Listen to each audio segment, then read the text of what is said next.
Dave, recycling doesn't mean sorting your trash out by color. It's done by the type of garbage you have, like paper, plastic, metal. What do you have there? What's in there? Welcome back to Long Way Home, everyone. The place where getting your motorcycle news is easier than finding a KTM dealer, but not by much.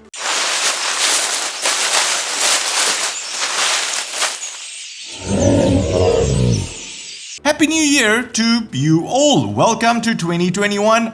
Hope you had a relaxing mini end-of-year holiday, and hopefully 2021 has nothing in common with 2020 and we can all go get a lot more riding in. And to start off the year on a positive note, how about we check out all of the bikes which have just been cut from production and you will never ever be able to buy them ever again.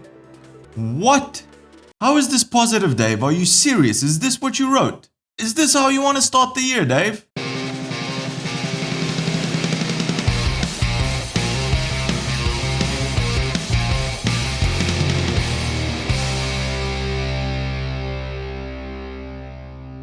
Now, most of these bikes are being discontinued because either they have not been updated to comply with the latest pollution specs, or their sales performance has been appalling and the manufacturer didn't find it viable to spend any more money updating the bike in order to comply. So, while most of this list applies to Europe specifically, few manufacturers continue to sell a specific model just in certain markets. First up on our list, we have two Ducati Monsters, the 797 and the 1200. Launched more than 25 years ago, the Monster range has been through many iterations of different engine sizes, ranging from 400 to 1200 cc's, even including both air-cooled and water-cooled engines. Not in the same bike, obviously. For 2021, however, Ducati decided to do some spring cleaning by introducing a new 940cc Monster, putting out 111 horsepower and meant to replace all other Monsters in Ducati's lineup. Even though you can still find the larger 1200 Monster on Ducati's website, remember the Euro 5 specs do allow manufacturers to sell small amounts of uncertified bikes for up to 2 more years, but not manufacture anymore.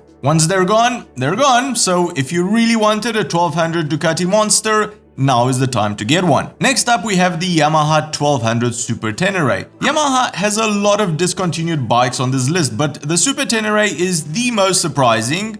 Firstly, because by dropping it, it has nothing in its lineup to compete with the large adventure bikes. And secondly, because I'm really curious what they will bring out instead, since having nothing to compete with would just be plain stupid. When it launched in 2010, the Super Tenere, at least on paper, was a very good contender to the GS, but having nothing to really set it apart and also being very close in price to the GS didn't convince a lot of riders. 10 years later, while the GS has seen many updates and improvements, the Super Tenere hasn't been so lucky and is now getting pulled off the shelves. Yamaha has shown that it can build a good adventure bike with the Tenere 700, so watch this space by making sure you're subscribed, because they are certainly going to be coming out with something big for the large adventure segment. Apart from the Super Tenere, Yamaha is also saying goodbye to its big sports tourer, the FJR 1300A. Now, while this segment, which included Honda's Pan-European and BMW's K1200 GT, was thriving more than a decade ago, with all the choice we have today, there are certainly much better bikes out there, and with dwindling sales, Yamaha has no incentive to update the 1300A. Under the same umbrella of sadness falls the once king of track day supersports, the R6, 3 scooters and 2 cruiser scramblers, all bad sales performers. A lot fewer SKUs in Yamaha's lineup for 2021 it seems, and this is not necessarily a bad thing.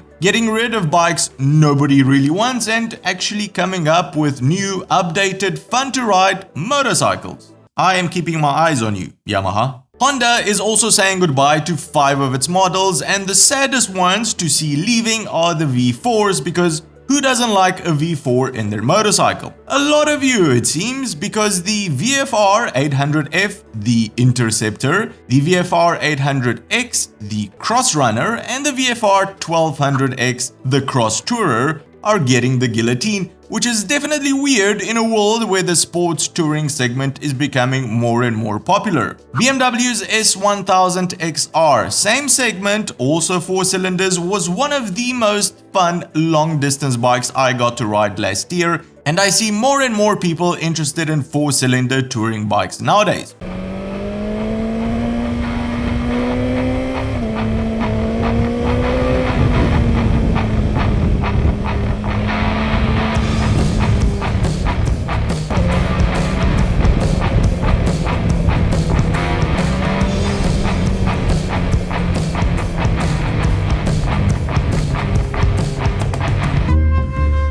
This is lovely. Top tip here, if you want to come and do Transfiguration, ride on it, don't come in the weekend. Ever. Honda's outgoing VFR range hasn't really been updated since 2014, so I'm sure the sales were bad since in the meantime a lot of competition popped up, but I am definitely expecting them to come out with a replacement in this segment. Alright, a few other bikes are also getting the axe, but they're boring and there's no reason to waste time on that. So this was a list of what I thought were some of the most important bikes disappearing for 2021. If I've missed any, let us know in the comments below and we can all cry together about it. Well, that's the show for today, everyone. If you've enjoyed it, give it a big thumbs up, and if you think you've learned something new, consider subscribing or becoming one of our patrons to help us make more of these shows. Cheers, and I'll see you on the next one.